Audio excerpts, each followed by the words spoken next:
Hello everyone, আসসালামু আলাইকুম। This is me শিফাতের আম্মু। তো এইদিকে নতুন জামাই ধেই ধেই করে নাচতে নাচতে তার শ্বশুর বাড়িতে চলে যাচ্ছে, সাথে আমরাও যাচ্ছি।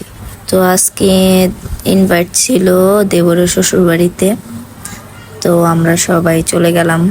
তো এইদিকে নিশে আর আমি দুষ্টুমি করতেছি, আর এইদিকে দেখেন আমার বাচ্চা জানি কি খুঁজতেছে খাটের নিচে। পরে দেখলাম কি খেলনা বের করলো। তো আমার ছেলে যে জায়গায় যায় শুধু খেলনা আর খেলনা, বাচ্চা পার্টিরা সব খেলাধুলা করতেছে। তো আমার ছেলের খেলনার অনেক পাগল, গাড়ির অনেক পাগল, সে যতবার রাস্তায় যাবে খেলনা কিনবে। তো এই দিকে আমার যা অনেক কষ্ট করতেছে আমাদের জন্য।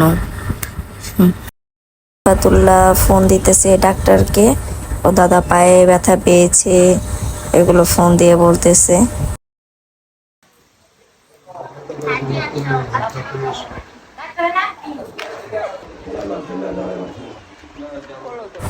তো ইফতারের টাইম হয়ে গেল, এদিকে ফল শরবত এগুলো সব দেওয়া হলো, আজানও দিতেছে।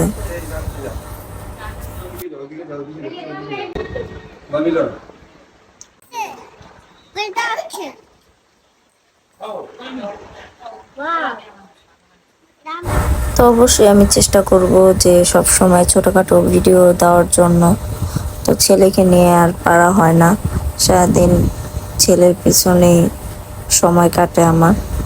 তো এইদিকে আব্বু আম্মু নামাজ পড়তেছিল, আমাদের খাওয়া দাওয়া শেষ, আমরা দুইজন বসে বসে কত যে কথা বললাম। তো আমার এই ছোট্ট বিয়েকে নিয়ে আমরা কথা বলতেছিলাম। তো সে যে কি দুষ্টুমি আমাদের সাথে, আমরাও তাকে নিয়ে দুষ্টুমি করতেছি। তো এই জায়গায় আমাদের খাবার পরিবেশন করা হলো।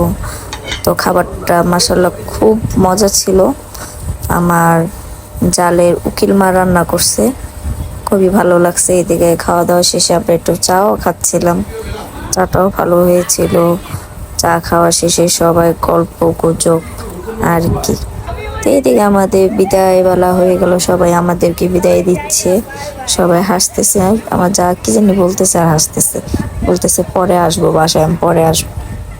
তো আমরা চলে গেলাম সবাই। তো যেতে যেতে আমাদের রাস্তায় আবার দেখা হয়ে গেল আচারের সাথে। তা আমার ননদ বলতেছে সে আচার খাবে, তো আব্বু আবার আচার কিনে দিল আমের ফলি, আপনারা কি বলেন জানি না। তো আমি আচার খাই না, আমার ননদ বলতেছে একটু খাও। তো আমি একটু নিলাম। ওইদিকে শিফাত আর শিফাতের দাদা দোকান থেকে জুস চিপস এগুলো কিনতেছে। তো আমরা রাস্তায় খাওয়া শুরু করলাম। তো আমরা বাসায় আসার পরে আমি কিছুক্ষণ পর আমার ননদকে নিয়ে আবার একটু নিচে নামলাম, একটু বাহিরে যাব। তো শিফাত আমি আর আমার ননদ। তো ছেলেকে নিয়ে রাস্তা আর পাড়া জানা, ছেলে রাস্তায় অনেক দুষ্টুমি করে। তো যেতে যেতে শিফাত সুপারম্যান সাজলো, বলতেছে আম্মু আমি সুপারম্যান। সে নাকি রাস্তায় বের হলে সুপারম্যান হয়ে যায়। তো আমার ছেলেটা খুবই দুষ্টু, দেখেন কি করে। তো ইফতারি পর পর রাস্তা অনেক জ্যাম থাকে। তো চলে গেলাম সেলুনে আমার চুলে ট্রিটমেন্ট করাতে। তো আমার কাজ শেষে আমরা আবার বাসায় ব্যাক করলাম। তো আমরা একটু ঘোরাফেরা করে দেখতেছিলাম আশেপাশে কি আছে। তো আমার ছেলে বলতেছে আম্মু লাইট লাইট ভিডিও করো ভিডিও করো, ওই দেখেন হা করে তাকিয়ে আছে। তো বাসায় আসলাম, এসে আম্মু একটু শরবত দিল। তো আজকের ভিডিওটি এ পর্যন্তই, সবাই ভালো থাকবেন, সুস্থ থাকবেন, আল্লাহ হাফেজ।